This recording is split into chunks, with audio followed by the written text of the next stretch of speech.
I think this is a good one if you want to keep it under $100. But yeah, CBH. So the question we should be asking ourselves when it comes to, hey, I'm trying to transition. There we go. When we're trying to transition from transition to pad to arcade stick, you gotta ask yourself a lot of questions here. And I think the biggest questions you have to ask is, how much am I willing to spend to learn this arcade stick? That's the big question. And because I might not like it, how much am I willing to lose? $100 budget arcade stick. Let's try to figure out what you can get for $100. Now, I have a 8BitDo arcade stick. I think this is a good one if you want to keep it under $100. You can change out the lever. You can change out the buttons if you end up liking that arcade stick. It's weighted nicely. It's nice and sturdy. It's not flimsy or anything like that.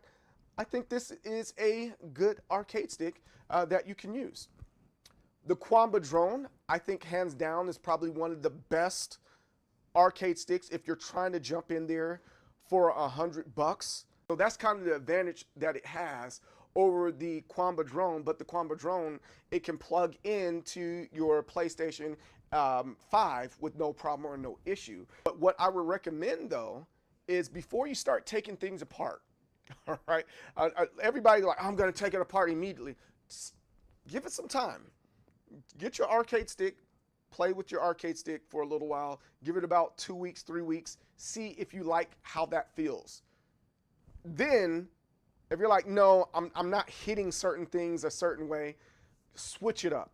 Put that different gate in there and give that gate, 2 to 3 weeks as well, and seeing if you like either one of those products or parts, or however you want to say that. For under $100, I would have to say the Quamba Drone is one of the better ones. I would ultimately recommend getting the Quamba Drone. Highly recommend that one, and then wait a second to make any modifications to it. Give it about 2 weeks, 3 weeks before you make a modification, and then just go from there. All right.